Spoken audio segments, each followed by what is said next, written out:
تفسير ابن كثير سورة الزمر آية بدر أنسبة. أعوذ بالله من الشيطان الرجيم. قل يا عبادي الذين أسرفوا على أنفسهم لا تقنطوا من رحمة الله إن الله يغفر الذنوب جميعا إنه هو الغفور الرحيم. بسم الله الرحمن الرحيم والصلاة والسلام على نبينا محمد وعلى آله وأصحابه وسلم تسليما كثيرا. سبحانك لا علم لنا إلا ما علمتنا إنك أنت العليم الحكيم. أستغفر الله الذي لا إله إلا هو الحي القيوم وأتوب إليه. اللهم انفعنا بما علمتنا وعلمنا ما ينفعنا وزدنا علما. بيتنا سوية هجرية بكلاني كمناني أن بناني أن ولو فلا شهر الرجب من هجرة سانكال ولو فلنا بسويني وتاني وروناي ميلادي نصاروكا جاتي با فلاني مغاني ورو سانكالو فولو بسويني ودوروناي أمبي دورا بغو مسجد رجاق أمبو كنو. أعوذ بالله من الشيطان الرجيم. قل يا عبادي الذين اسرفوا على أنفسهم لا تقنطوا من رحمة الله إن الله يغفر الذنوب جميعا إنه هو الغفور الرحيم. ni aya anya adamina kuno wakati yansoro tafsiri kuno hadisa minni ibn kasir ya samani manai mogo minye mogo bi kononto ani kononto faga ayen nyinen kalike ku kadoni ke baga yiralela ani misra abafe katubi uye do yirala uye bato kela de amakala aya nyinen ka ko mogo do de do aye mogo bi kononto ni kononto faga na tigi tubira ka tubu be minawa bato kela inko atigi ka tubu temina aya faga ka keme dafa aku ka doni ke baga yira layla abe min nyininka uye doni ke baga bado yira la ayo nyininka akom mogo do aye mogo keme de faga na tubira ka tubu be minawa o doni ke baga inkwa ma jombe se ka do ini tubu che ni tubira ka tubu be mina na ibe dugu kolo min kaya ni ye mogo keme fagala dugu kolo jugu de yanye bonin dugu kolo la ikata nin dugu masina la uye dugu nyuma ye ala bato la udebe ikata ala bato kafaruka chei mbora kato dugu fulani nyugon chei saya nanama nema malikia uni janga kata malikia uye nyugon sorala nema malikia unkoudu debe animina asiga bape kata tubi de tubu imba diskunde kono fana janga kata malika ukwai ande ba nimina paske ni nyemu ko kemere fa ala ye malika werewuna ati hadamadin sawrawla kunyinin ka ko awbe munaya uye nyogon soso minna uyafo o kuma dugu kolo fulani nyogonche ayusuma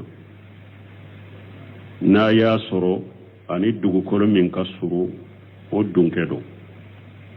na ni dugu kolo jugu inde kasuru dunkedo janga kata malika uba ni mina na ni dugu kolo nyuma in kasuru dunkedo nema malika uba ani mina uye dugukolo usuma uya sura ni dugukolo nyuma yi ano kasuru ni sibiri nyakele nema malike uya nimina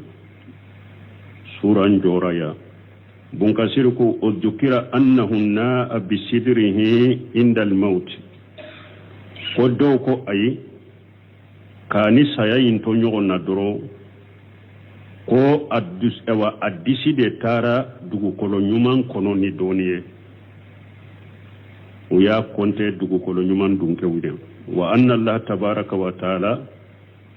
ko ala alami a hera kacha korota leno amara li baldatan alqayrata an tukharriba ko ala ye hera dugui ko ala yo nyamariya ko ka gerecheina wa amara tilka albaldata an tatabaadan dugukolo jugu ala yo nyamariya ko kamabbo cheima haja mana li hadis bunkasiru kunninya hadisam mana de wa gari katabunahu fi mawdi akhari bil lafjihi ko alayya hadisain sahayurure hadisain renna na chugumi ofo me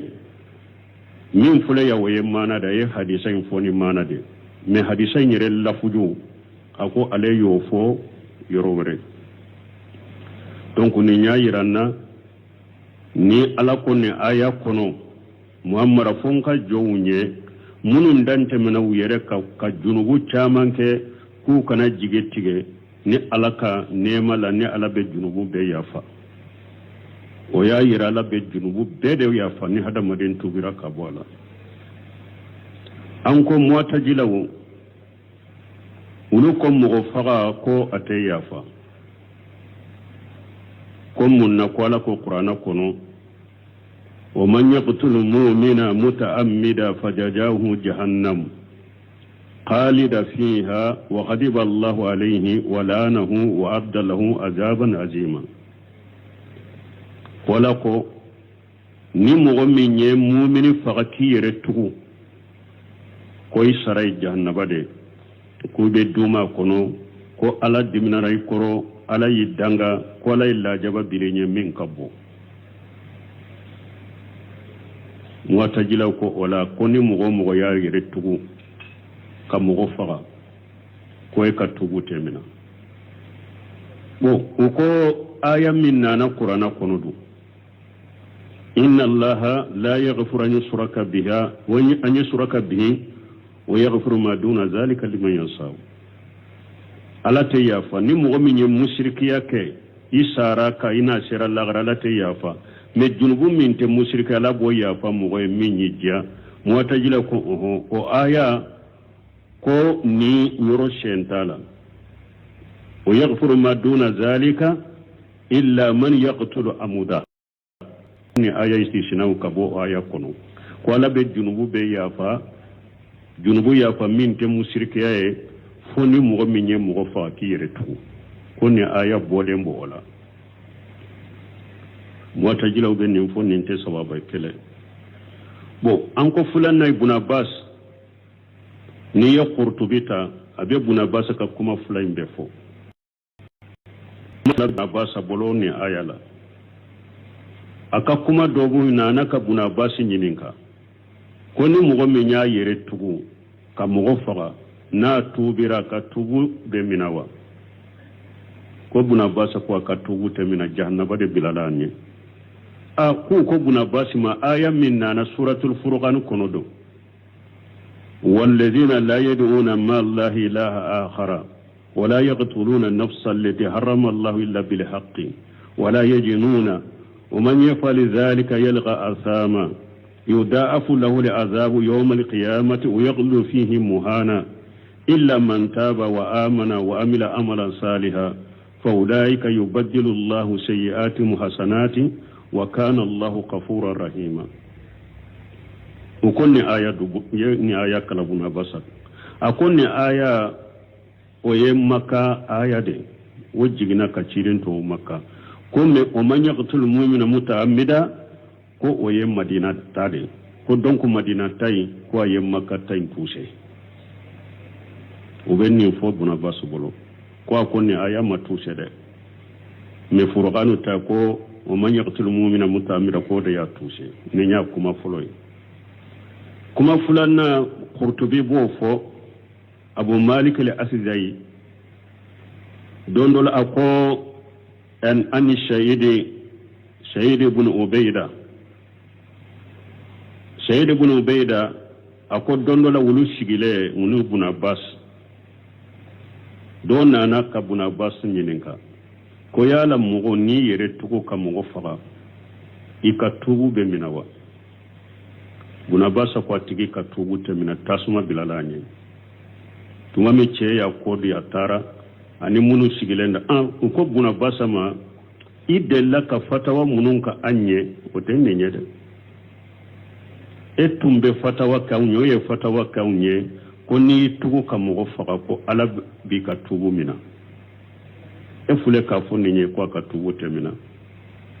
buna basa ko oho nya koloshin ni nade ni ndimilende fule ama mugofara folo de adimilende fula ba tumba fe kata mugode fa odi ya tonko na ye mugofara ala takatubu mina tasma bani tuma buna basa ni info munu sigilen tumba koro wulila kata chen nofe uye che sege uya surbuna basa ye minfo o chogoderu atumba fe kata mugo fakadete wala kuma fula be buna basa bulabun aya koroshi min nade ka kama bagabagaliye pura kata akanata mugo faka akode mani tara mugo faka ikatubu temina ituye mugo faka ikatubu temina tasuma biladinye me min de laka mugo faka katemana na buna basi nyinenka akwa katubu be mina ore sahalendo fana ni tugu ka mugo faka ikatubu be mina ode kuma sahaleni aya ukoso hadisa ukoso bo menye suratul nisaa ka aya man yaqtul mu'mina muta'ammida doni ka baw doyo ke ni mugo menye mugo fagalla daga ekera kafiri de sa donc ni edona edona jahannaba kono te ebe dume jahannaba kono doko ay man yaqtul mu'mina muta'ammida Allah nyine munya ala ye kankari de daye ni tugu ka mogo faga ibedo jahannaba kono be duma kono me oyede ni ma tubi ka bo mogo faga la de me ni tubira ka bo mogo faga la do ala bi ka tubu mina obe ala ko de i ka sare jahannaba yede ni ala keri sara bagaye qiyama i ka sara be ke jahannaba me ni ala ma ki sara bagaye ni ka mogo faga yedu ya fa be kima parce que hada made junubu ya fa sababu chaman be hada made mbolo ni junubu ya fa sababu do na qiyama keneka munun bi ka mo fa gay nyafa ite do jahannaba kono men ni ala keri ka saraba bagayede junubu ya fa sababu ma soro bolo ni ala bi sara ni jahannaba ube aya nunum bara nyogonya ni chogodela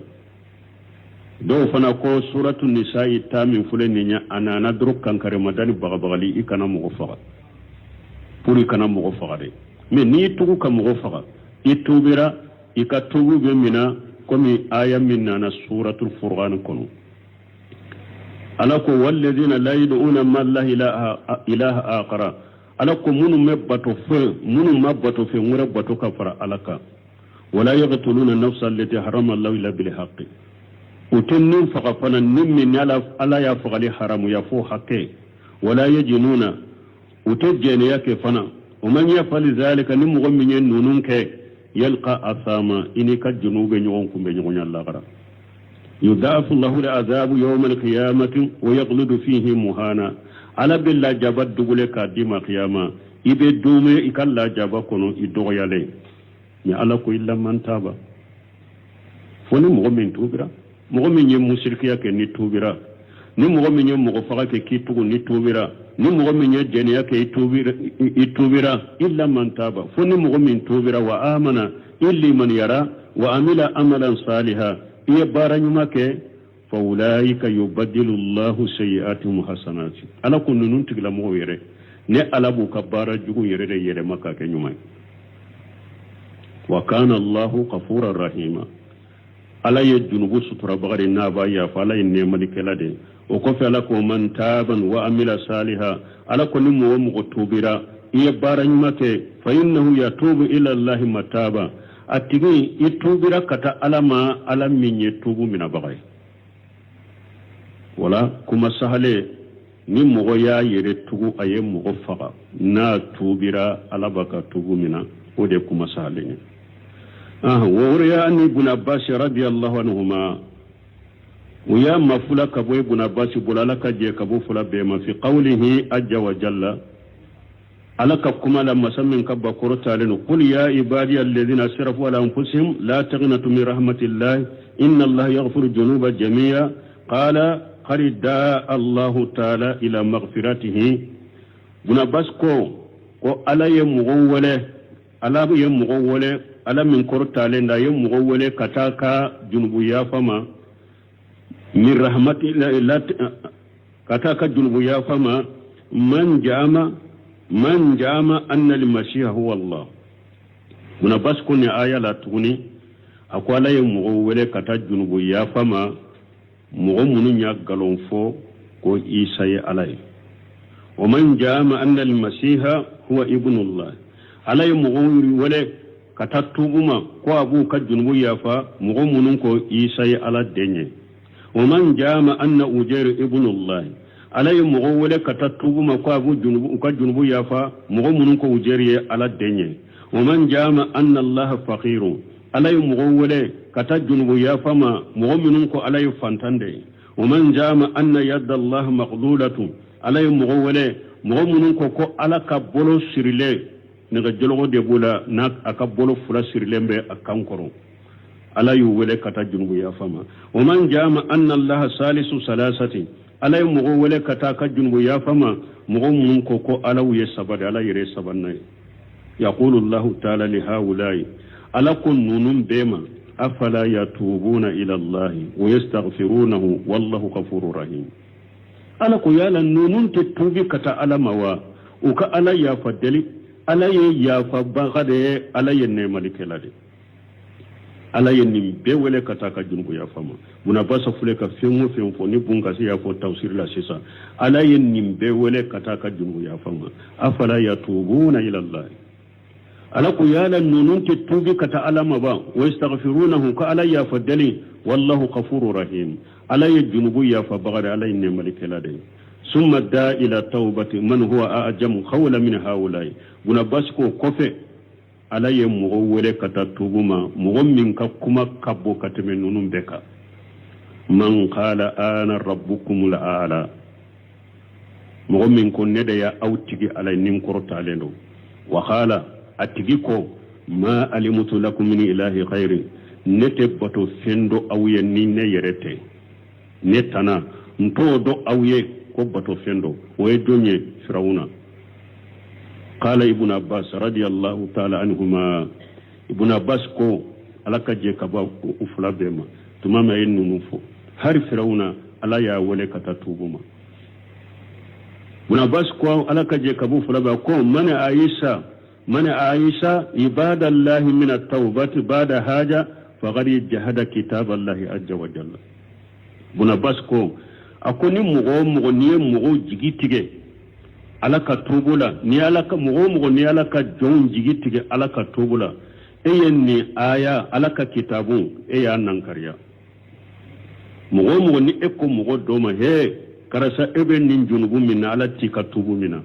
buna basu mugo ni yofo ka alaka jon jigitige alaka kala alaka jon jigitige tubula akon mugo ni yoke ye alaka qur'anan nankariya ibanu makaba walakin la yaqdiru al-abdu an yatuba hatta yatuba Allahu alayhi me jonte se ka tubi abarafo ala de ka tubu kiye ni ala ye tubu no ya jom minyere ka tubu da yele ibe tubi sire jonte se ka tuba yere mafana sino ni jon tubira ka bo junubu junula ala ba ya faye wani ibn mas'ud qala kadi samin abdullah ibn mas'ud malaka je ka boma ko inna a'jama ayati fi kitabillah ako ayam nimbala ka kitabu kono na kabboni ayam beye Allahu la ilaha illa huwa al-hayyul qayyum ayatul kursi Qur'ana ka aya bayo ode ako inna ajma ayati fil qur'an bi khair wa sharri ako Qur'ana aya min fana ye hera ni juguman be faranyogon ka be fo Qur'ana kono inna Allah ya'muru bil adli wal ihsani kata yalla ba fi suratul nahl wa ya fana hera ni juguma ya be faranyogon ka kafo wa inna aksara ayati fil qur'an faraha aya min ni abe Qur'ana kono aya min be Qur'ana kono ni aye mugon ni sunjiya kosobe katime aya tobe ka fi suratul farajan aya min nana kadegumbo mugo ka katime Qur'ana aya be ka fana fi suratul quraf ore ambe sura min kono ba fu ale de suratul quraf suratul jumaru aya min wa inna aksara ayati fil qur'an faraja fi suratul quraf aya min nana kadegumbo mugo ka kosobe katime Qur'ana aya be ka o yenni aya qul ya ibadi alladhina asrafu ala anfusihim mamrafu ka fonka jonye munun dante mina wuyere ka junubu chaman ke la taqinatu min rahmatillah akana jigiti gala kanemala wa inna asadda ayati fi kitabillahi tafwidan ayam min fana kagele kosobe ka kodi alama ayam min fana nana ni ay aka aya afuka kosobe ka geleya ka kodi alama o ya aya jumay wa man yattaqillaha yaj'al lahu makhraja wa yarzuquhu min haythu la yahtasib ala ko ni mo ni sarana ala nye ibe korola ala be bodaki mo sarana ala nye degum bonyane ka cogo i korola cogo i deguna cogo ibe deguna ibe korola ala be bodaki ni sarana ala nye wa yarzuquhu min haythu la yahtasib awa abe garjage yorola e yereta miri ka garjage be boyoro mire وأن أبي أيوب الأنصاري رضي الله عنه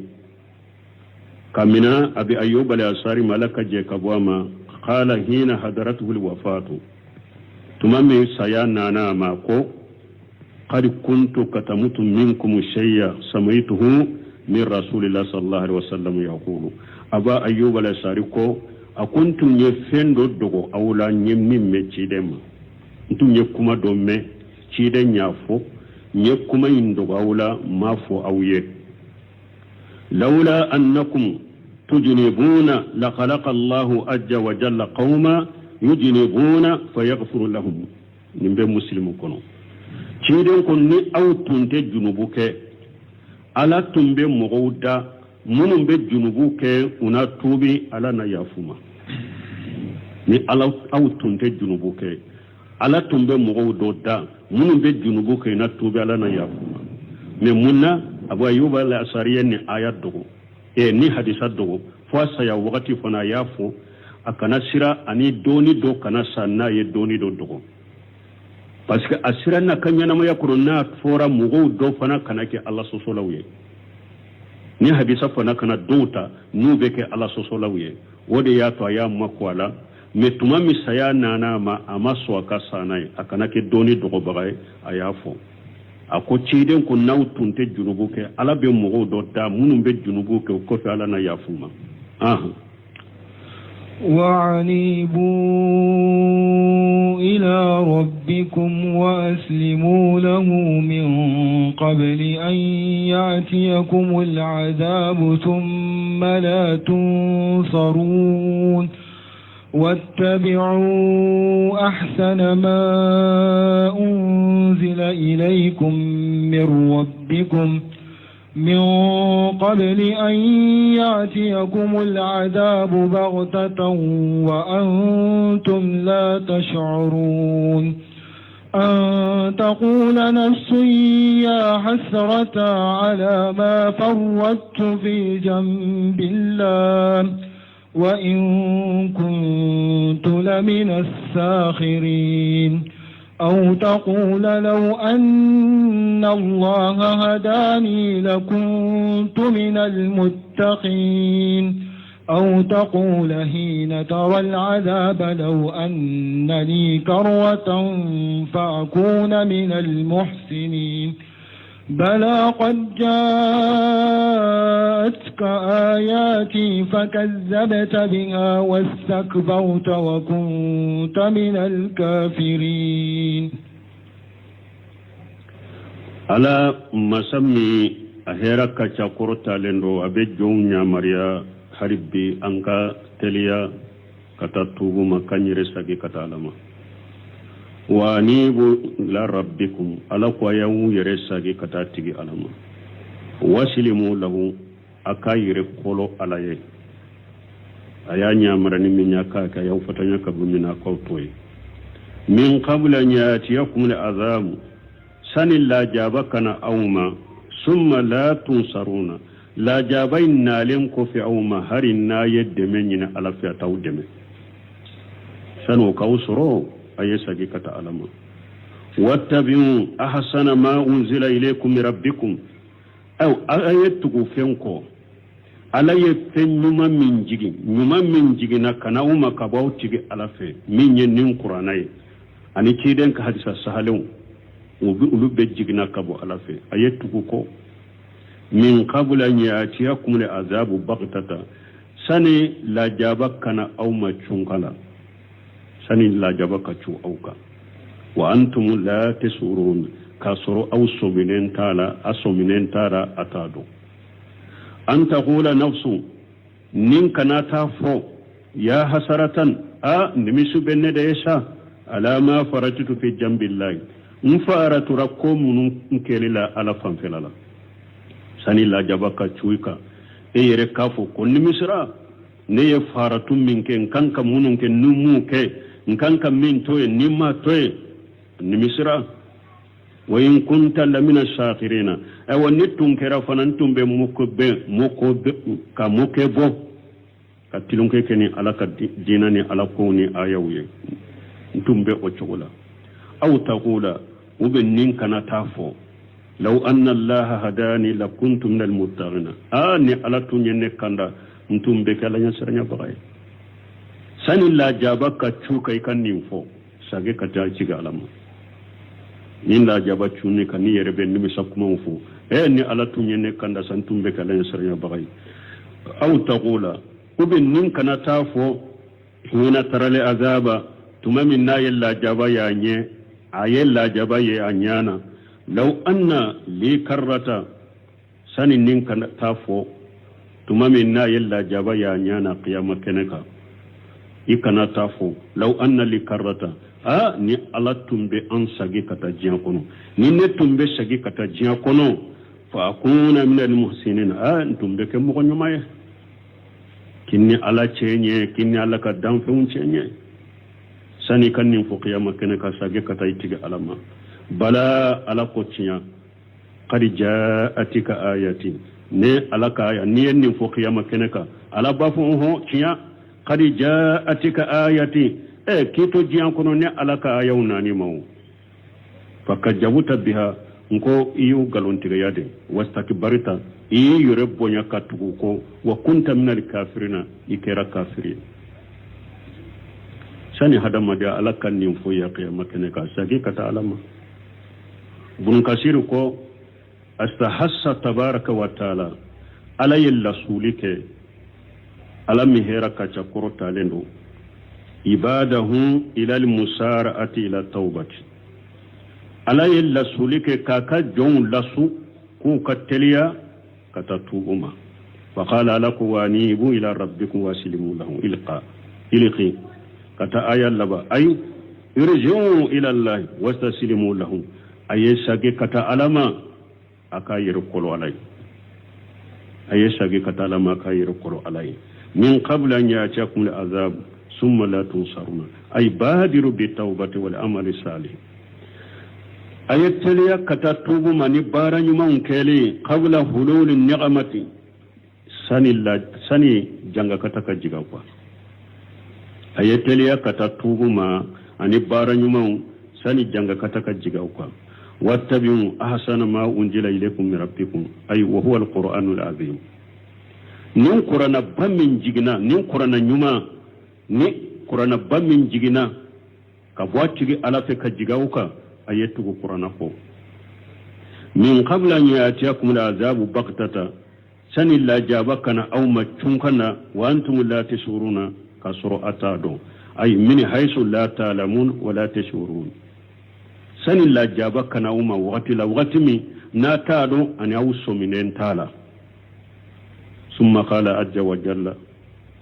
wa qafi alakum masammin kabwa qurtalenu an taqula nafsu ya hasarata la ma faratitu fi jambillahi ay yawm al-qiyamati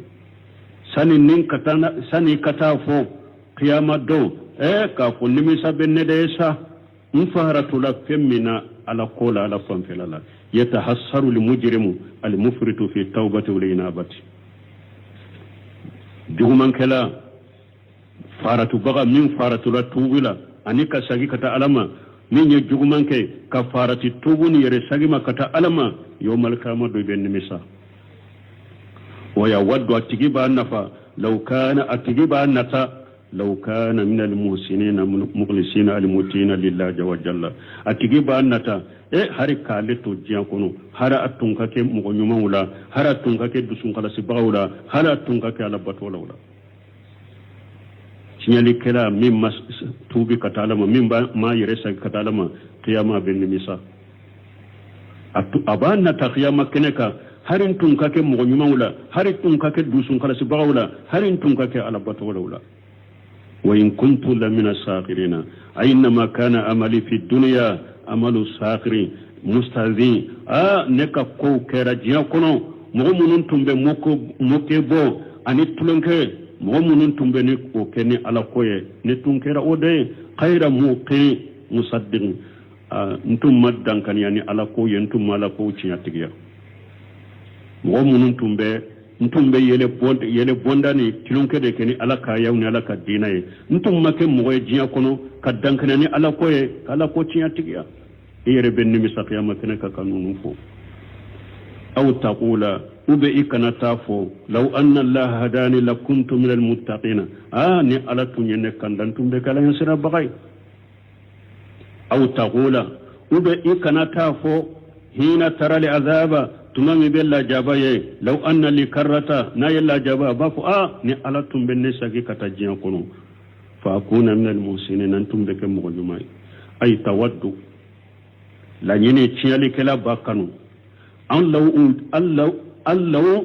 udi ati ila dari dunya hari ala tunka ale sage kana jiya sola fatuhu sinali amala kabara unye ko be soro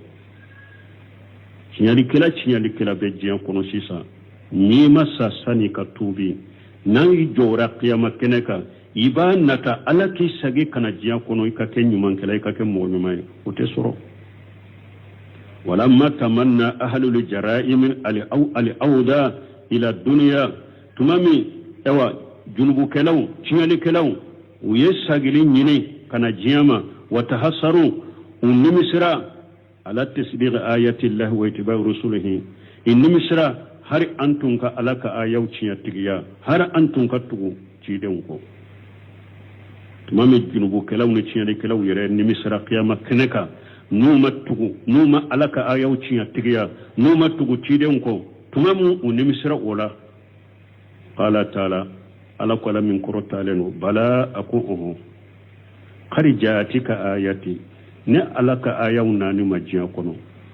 fakajabuta biha yenka ayaw galon tigiya wastakbarta iyere bonya wa kunta minal kafirin ikira kafirin la nyine mun ay kharijatika ayyuha li abudu nadimu jom min fule kan nimisa qiyama kene kaya ne alaka ayaw nanu uma alama kana minhu ayatu fi dari dunya jom min nimisa qiyama kene kaya bi ne alaka ayaw nanuma kafaraka tamanshe munumbu kono unanuma jiya kono wa qamati hujaji aleka nka hujaw jorika kito jiya kono fakajabuta biha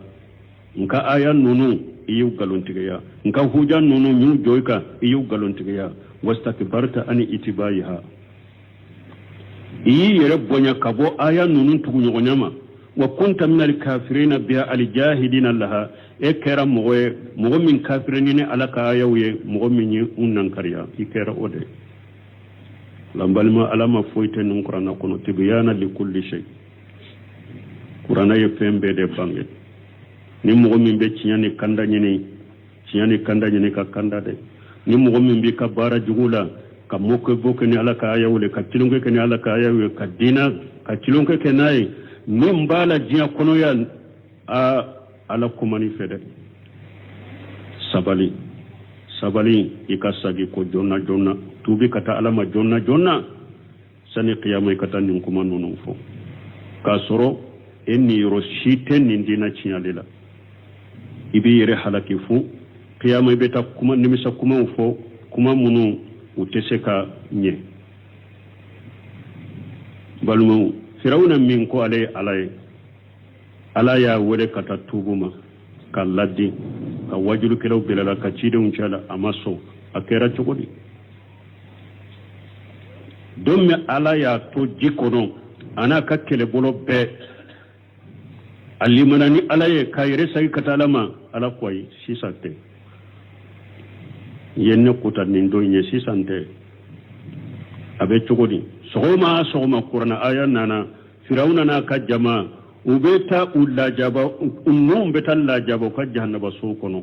wula unnum betal lajaba ka jahannaba sokono sani qiyama ka wuli folo sani jiyan ka wuli folo firawna be amatawa alama na ka kele bolo be halaki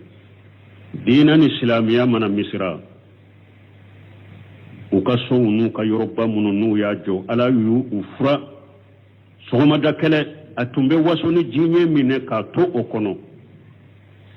bari salanka munu na tumbu jate ko mo la fule kana misra maradi wudumale kofi ukasigiro nyoma ni ukanna ko foro nyoma unni ka wewa koko jawnu ka bon jawni bo ngirima ku beccinye de bani salanka ma kulu be halaki ka boy namurujo nunum bemi namurujo bunkani ana nunu ale fana ye marasoro fo a wosora ibrahima ko ntigi ala ale de be nyanama de be fagalike ko ale fana be nyanama de be fagalike ay ibrahima ko te bashi ala be tile bo nyorola e kana ti tile binna fa buhutal leje kafara kuma masura bolo hoja joraka abe mi ala ya halaki min dina marasara ko fe abu jahali nunum be mi abu jahali aya desida min dina ma ko ata toyede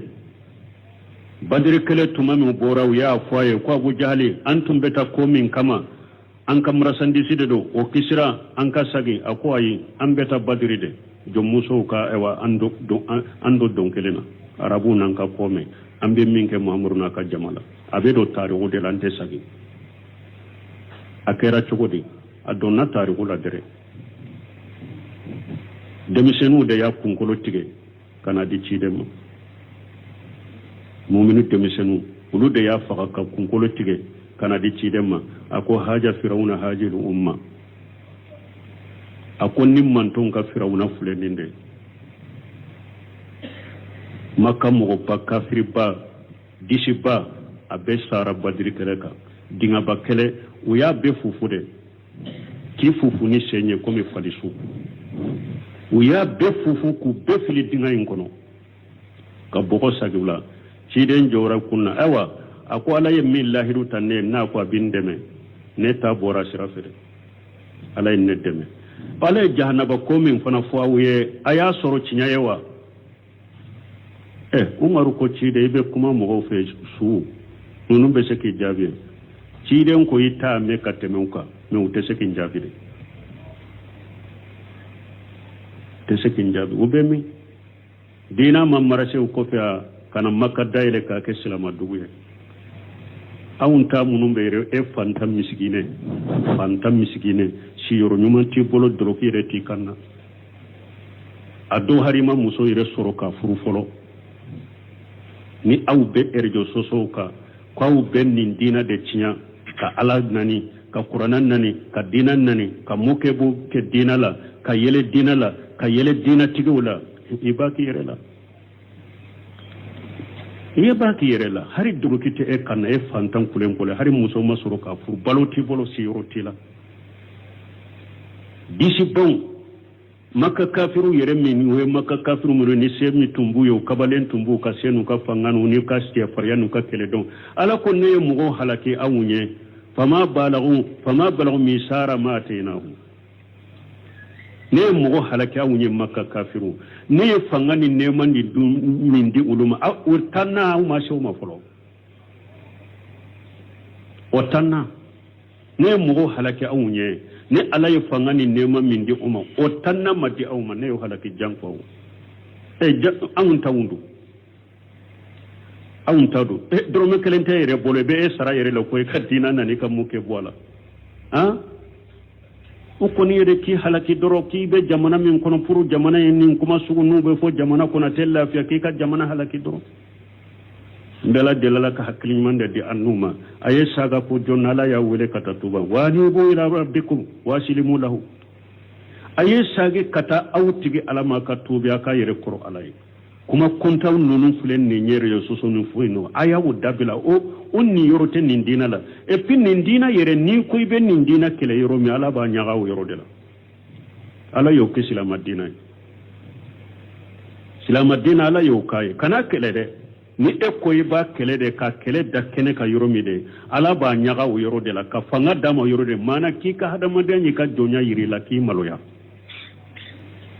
ala ka hakni man de annuma ويوم القيامة ترى الذين كذبوا على الله وجوههم مسودة أليس في جهنم مثوى للمتكبرين وينجي الله الذين اتقوا بمفازتهم لا يمسهم السوء ولا هم يحزنون ويوم القيامة على قيامة دو قيامة على يفوق قيامة من يوم يقوم الناس لرب العالمين أدوم مغوبة جوسين قدام في منتقي علي ويوم يقوم الأشهاد أدو سيريا وبجوية ملكة وجولين دو نوبة سيريا مغوكا ويقوم الميزان أدو ميزان وبجو وببار وشما ودياتو نمفي سبب بكما لكو يوم القيامة لكو قيامة دو ترى الذين كذبوا على الله ابن مغوية جيا كنا منو يقالون تيجي كدا على وجوههم مسودة ونيو في نندو قيامة كنكا ابن مغوية منو يقالون تيجي جيا كنا كدا على قيامة كنكا ونيو في نندو كومي سود دبي أليس في جهنم مسوى للمتكبرين ألكو يالا شيغي يوروتي جهنم يربونيا بغيوا يربونيا بغا مينيا يربونيا كبوالا كدينا تغو نيغونياما شيغي يوروبا جهنم كونو وينجي الله الذين اتقوا بمفازتهم او على بمغو كيشي جهنم تاسماما مغو منسرنا علاني nu yala kanyamar konke ka balil fiun toye bima fajatihim nu kan ni rosore la gara la yamassuhum su kujugu shitem maga ulula wala hum yahzanuna utaddu sukasitu surefana yughbiru ta'ala an yawmil qiyamati ala ban kibariya kabo qiyama domma annahu taswadu fihi wujuhu wa tamyadu fihi wujuhu ko qiyama nyew dobe fiye nyew dobe jeyay وتسود وجوه أهل الفرقة والاختلاف مغمون فرافرالا مغمون ينيغون صوصو ولو كان يدو بفي بيريا مغو دي أهل الفرقة والاختلاف بلما نيه صوصولي يدينا لا يفرافر فرافر يدينا لا مغورما سلامون فرادي بيريا مغو دي سلامون فرا نيغون صوصو بسلامون نيغون جي بيريا مغو دي دو fara be silamau ni nyogon tani silamia la biria mo de do qiyama unye daw be fi de kirikiri wa tabyadu wujuhu ahli sunnati wal jamaati awa ahli sunna wal jamaa ulu ñeedaw be jeeya sunna mogo sunna ye kokkora kana sunna fo sunna ban fara nunu sara depuis hijira sanjoli nunu ñanamara hijira 5,7 nade kono ibnu kasir cheikhul islam bun teme a kalandende do nunu ka ñanamaya ke hijira 5,7 ka 8,8 na nunu ñu ka ñanamaya do kono nunu sale sisa 5,7 ñogonani ko 5,8 nunu ñe sunna ko fo ahli sunna wal jamaa mais an ma fo silama senfulu jamana kono de munun ko ulu ye sunna karamogo ni ko sunna nunjuru na ñemaya be olu bolo ulu siranna jamana in kono ka sunna présenté ka fo jama dalaje yero la ka fo jamana kono ahli sunna wal jamaa ka wajulu la u siranno koro bidia mo bu ka bidia fo an karasa lankaw an kaburu batolaw an kolositigu an karasa ulu bu dafa ul taala galo emi ñeciña tigiye esirana ibumbaji yode fo ako ciña tigi galon min be galon ka kana farinya katime ciña tigi ka galon tigi kana farinya katime ciña tigi ka ciña tigi ede kanka farinya katime be ka ako galon tigi fari kana foni katime ciña tigi ka ciña tigi e fari fagale ciña min be ebe ngolo esirana anta kera ode bidia mugo munum be bidia ni musrikiya la ute hara dogo ube musrikiya publicité ka tanu kama jamu ko ka bidia publicité keneka ka tanu kama jamu munum ko ulu ye sunna mugo ye aw be qur'ana ka abe tiya ka abe sunna ka aw desra ka tayira abe moso jo yoro nyini ni place nyini ni tanu ni nyini yawmal qiyamah do bidia mugo farali dunkew ani munu nye sosoli do dina kono nye dew be fi kri sunna mugo ahli sunna wal jamaa ulu nye daw be jeya de qiyamah keneka qala ta'ala ha huna ala kun yorola yawm al qiyamati tara alladhina kajabu ala allah ala ko yawm al qiyamah do be mugo munum be galontige kada alala komi wakati en soroni yorofana law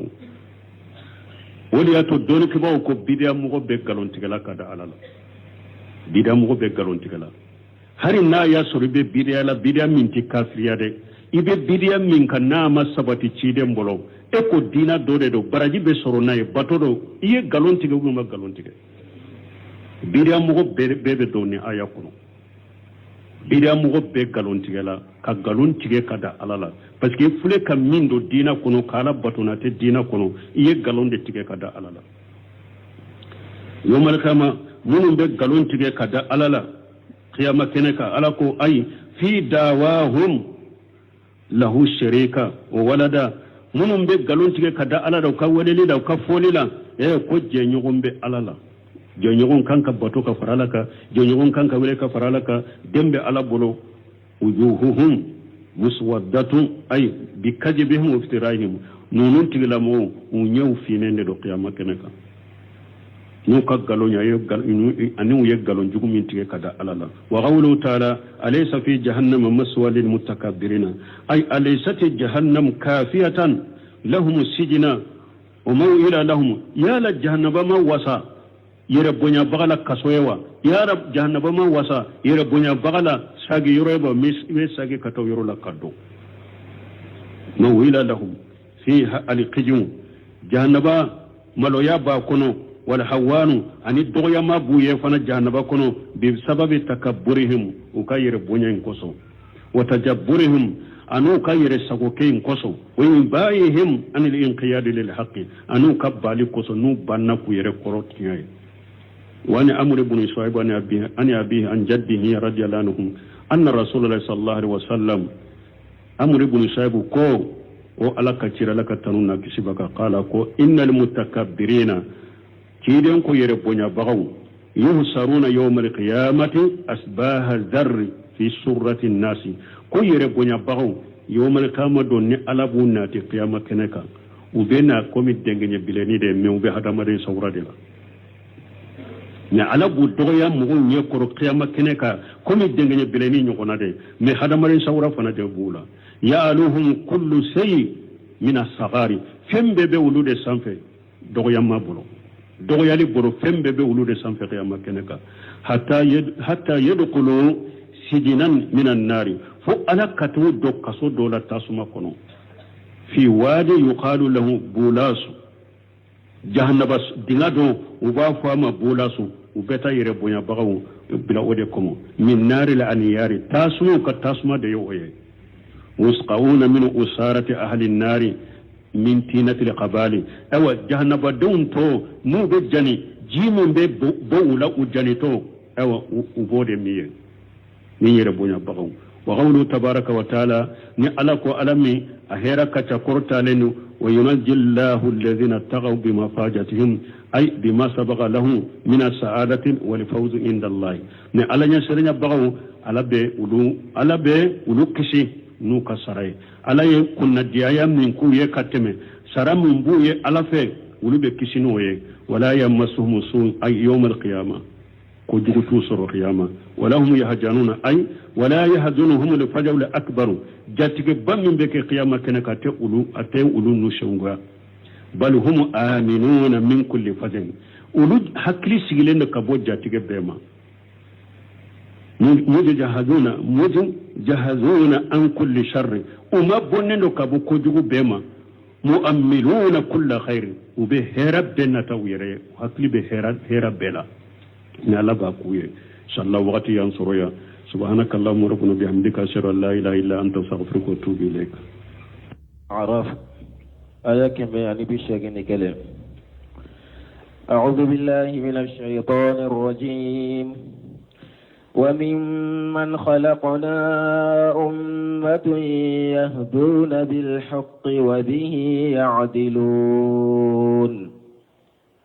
بسم الله الرحمن الرحيم والصلاة والسلام على نبينا محمد وعلى آله وأصحابه وسلم تسليما كثيرا سبحانك لا علم لنا إلا ما علمتنا إنك أنت العليم الحكيم أستغفر الله الذي لا إله إلا هو الحي القيوم وأتوب إليه اللهم انفعنا بما علمتنا وعلمنا ما ينفعنا وزدنا علما biye arabasuye hijriya bakele ani kemenani ani binani ani saba minye hijriya sa kalo folo bisuye o fulana de kuno antunye jate min fo anya shege o be qatawka kalo tile folo ye bide bi tarata inde kera a folo ye suinye a fulana ye minye muharrami kalo ye meiladi nasaraw ka jate ba fula ani muga ani kele san kalo shegina bi suinye o tani kele na de ambe dawda bugu masjid ar-razaq ambo kono a'udhu billahi minash shaitanir rajim